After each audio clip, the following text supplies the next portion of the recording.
As an ABC cadet in 2007, I was involved in doing a trauma awareness workshop. I suppose then I knew it would be something I would face at some stage. I just didn't have a personal context then. Over the following couple, I was involved in covering some pretty traumatic events, anything from some nasty car crashes to murders and the drowning of a toddler. But nothing really came close to covering the Victorian bushfires in February of this year, where several thousand people were made homeless and nearly 200 people died. The strong winds and difficult terrain have made conditions so dangerous that no one has been allowed near this town on the ground. Even crews have been pulled from the fire front. I was covering the bushfires from day one and spent many days on the road, confronted with some pretty difficult images and doing some pretty difficult interviews. But one of the real positives was the support I had from people at home and from people in the office. And I think it was several days after Black Saturday that I got a phone call from Lisa Miller. It was just really wonderful to speak to someone of her experience and just to know that colleagues were concerned for her. What I think is important as a peer supporter is to be constantly proactive, to be looking at the stories people are doing and wondering whether a simple phone call from me or one of the other peer supporters might actually make a difference to their day. Because I think that if the peer support program had been in place when I was going through and doing some of the stories that I've done over the years, that would have made a difference to me. And that's why, off our own bat, I guess, after the fires, I just picked up the phone, rang a few people just to say hi and how you going. I'm a peer supporter in the Melbourne newsroom. I'm also a senior cameraman in the Melbourne newsroom, and so consequently found myself covering the bushfires of Black Saturday. I was quite concerned for some of our less experienced operators, as some of them had never been to bushfires before and certainly hadn't experienced some of the conditions and tragedy that they were facing up there. So it's important to keep in touch with them as a peer, and simply been by sending them a text or a quick phone call to let them know that someone was thinking about them. Similarly, I heard from my colleagues and peers interstate, and a quick phone call from them also was comforting and reassuring to me, and I found it of great benefit. One of the things that often worries people is that when they're in the middle of a story, they don't feel anything. They don't feel upset. They don't feel that overwhelming compassion. They don't feel probably as empathetic as they should. And what I've discovered over the years, and what I've discovered as I've been a peer supporter, is that there's some sort of a protective device that cuts in. It's the same thing that firemen, ambulancemen, doctors in emergency wards find as well. That when you're in the middle of something, that protective device cuts in. You're able to just put the emotional stuff aside and do your job. This is the immediate aftermath of an attack on an American convoy on the main road to Baghdad Airport. Blazing fiercely behind me, an American vehicle that's been struck by the blast. Over to my left, the vehicle that contained the bomb. The problem often comes days, weeks, even months later, when that sort of stuff then comes back, and then you've got to deal with it.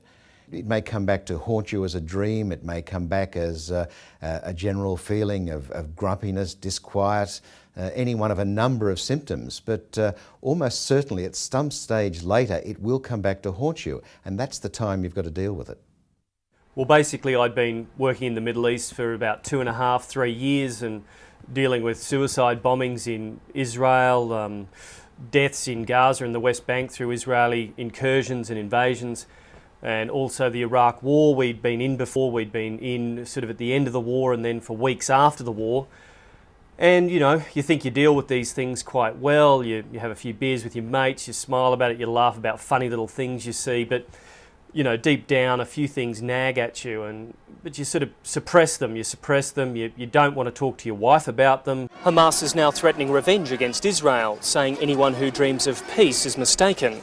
Here in Gaza, the funerals of the victims lead by angry protests calling for a new wave of suicide bombings against Israel.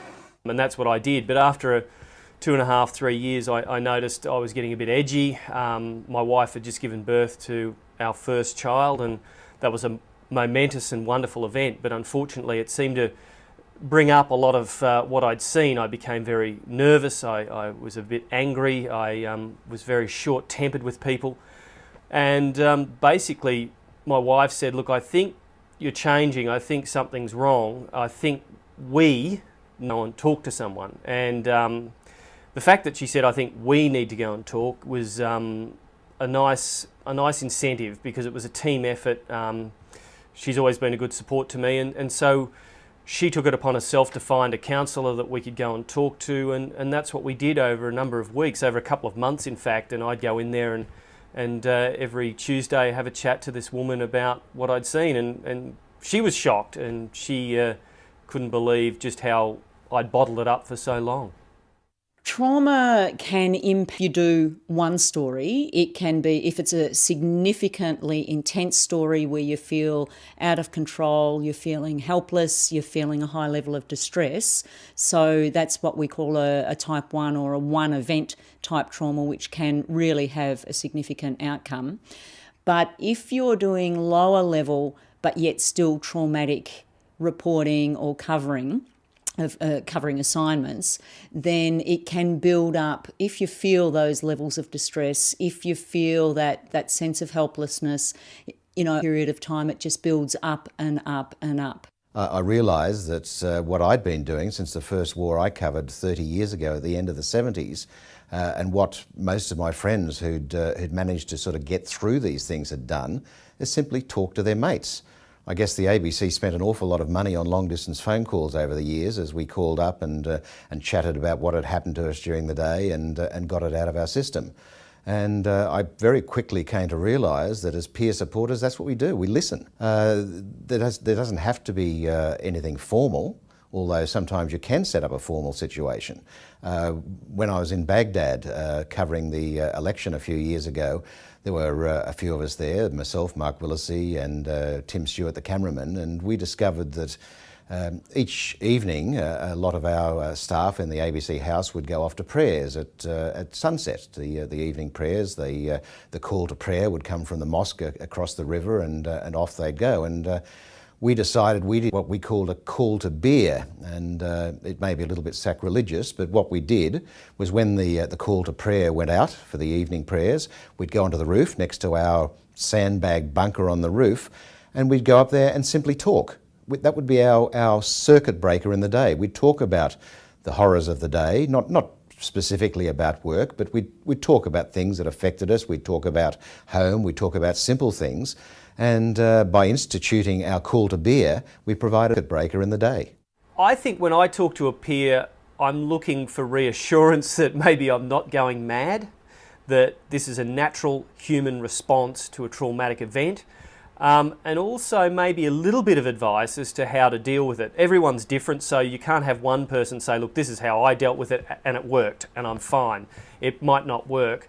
You need just a little bit of a pointer about where you're headed, and maybe also you need from your peers that early warning system that, okay, look, I think he's not he's not coping with that situation. Hey, let's give him a call and just have a quiet chat with him. Let's not make anything official. Let's not say, hey, Willesie's going mad or he's nuts. Let's just have a talk to him about, how he's feeling. And that was always something that my friends did for me, and I made sure with a couple of my mates within the ABC that, when they looked a bit out of sorts, you always asked them if they're okay, and you always did it privately, and you always did it in a very low-key manner without sort of insinuating that they were going slightly mad. One of the things I've discovered as a peer supporter, that sometimes you'll call people and they'll say, I'm fine, I'm okay. Leave out of just being able to chat to someone who's done those kinds of stories and knows what they're going through. And it makes them feel that they're not alone, that, we've all done those kinds of stories and we all survive. We're pretty much resilient. The first level is a peer person, a peer being someone that you work with, who knows you, who understands what you do professionally, and who's a bit of a mate. If you speak to absolutely no one, it's really important to speak to a peer.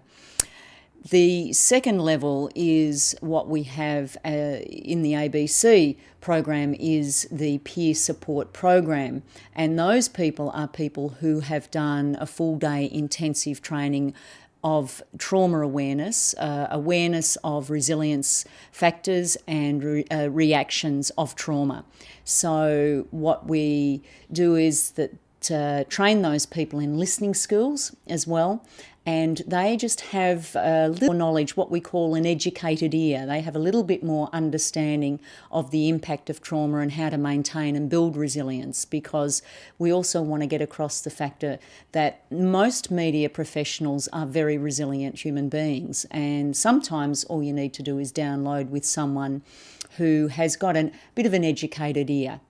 So that would be the second port of call to speak to those people. Those people are also trained to pick up a little bit as to whether they need to refer to a health professional or a GP or a counsellor. So if someone accesses the peer supporter, the staff person might be told that, look, it might be a good idea to go and access a counsellor and talk to a counsellor, and they will talk them through that process and what will happen and how it will be. So the third level would be if you are still feeling significantly distressed after you had spoken to the peer support person, you would then access a counsellor or your GP and go and get some help about de-stressing and bringing down the level of distress that you're feeling after the traumatic exposure. As a cameraman, offering peer support and having received peer support myself from my colleagues interstate, I'm absolutely convinced now in my own mind that the program is of tremendous benefit and importance to the staff and to the ABC, and I can't encourage people any more than I already do to be involved.